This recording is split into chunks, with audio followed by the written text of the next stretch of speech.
4 years after a peace deal ended decades of conflict in Aceh, former fighters are still struggling to reintegrate into the community.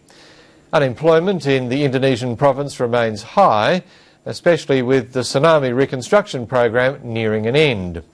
But one group of former soldiers has found a unique way to make the most of their past. Indonesia correspondent Gavin Fang reports.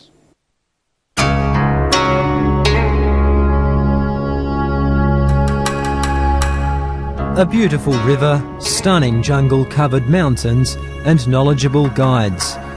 What more could an adventurous tourist want? But until recently, this journey would have been almost unthinkable. Our guides are former fighters with the Free Aceh movement, or GAM. They know the jungle well. No surprise given they've spent much of their lives in these mountains. Only 4 years ago, this was a war zone, but the men seem comfortable with the transition from soldier to tour guide. For me, this is not strange because it's a good job. I'm happy for myself and for my friends because we can work together as guides. Aceh Explorer Tours is the brainchild of Mendel, a Dutchman whose wife is Achenese.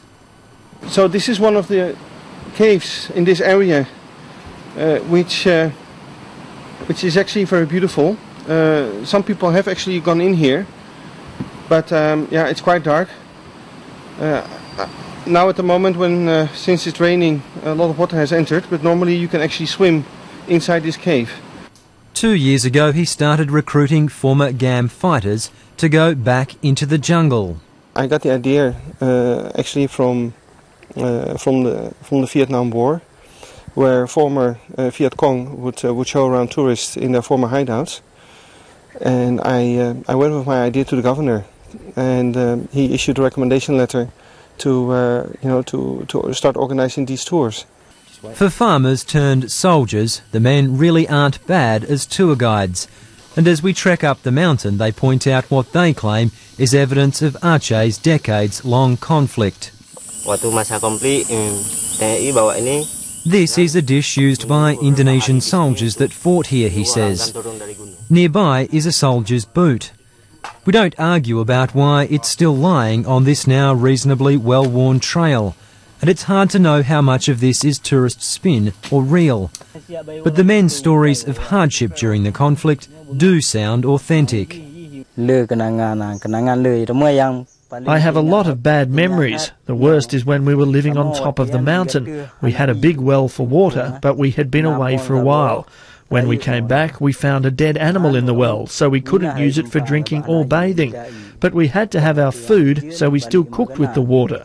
When we went to eat our rice, it was full of maggots. If we didn't eat, we couldn't fight, so we had to eat it. A rest on the trail gives us a chance to talk more to our guides. In his 20s, Armansyah joined GAM as a village spy before becoming a jungle fighter. His brother Zulkiram was about the same age when he took to the jungle. They say another brother was killed by Indonesian soldiers. The reason I joined GAM because I wanted justice, because TNI came to the village and the victims were innocent people, villagers. I wanted Aceh to be independent, to have its own president and to be wealthy.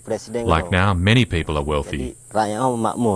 So this is almost the top of the mountain, and our guides tell us that this spot was a former GAM camp where they used to stay to supply an outpost just over to my right, where they could look out over the valley below and monitor any Indonesian army activity. It's a rough spot, and even when GAM fighters camped here, you can't imagine it would have been much better. From the lookout you can see all the way to the sea. It's a beautiful view over land that was fought over and then devastated by the tsunami.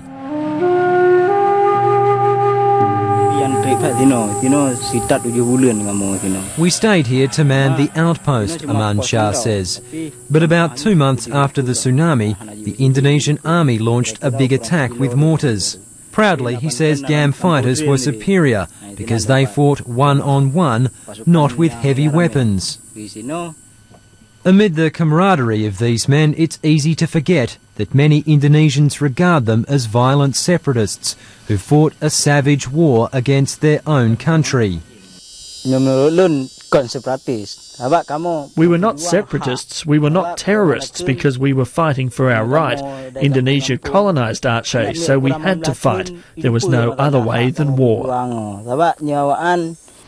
Some Indonesian media have been critical of these rebel tours, which they say make money out of showing tourists where Indonesian soldiers were killed. But Mendel Pols believes that without this work, the men would probably be unemployed. With the tsunami reconstruction period winding up, finding jobs is becoming even harder. Back at the top of the mountain, it's decided that the darkening sky means it's time we head down. You have to remember to take your eyes off your feet or risk missing the jungle scenery. Well, we've now reached the bottom of what was a pretty tough climb down the mountain. Most of it was spent on the seat of our pants as we slid down some pretty muddy trails. Our guides jokingly said that this was a mountain for Achenese only, but it really wasn't a joke. You can see how difficult it would have been to fight a guerrilla war up here against men who really know the mountain and the jungle. In a sign of how much Aceh has changed, children now play in the river where our guides once ventured down secretly for water. Aceh's peace is holding for now, but the former GAM fighters say that if it fails, they might take up arms again. I can't say for sure because that is up to God. Maybe our leaders say we should fight, but no one wants to fight. But if we are colonised, even if we don't want to go to war, we will have to. Then the tourists will vanish from here and the forests once again become a stage for a bitter conflict.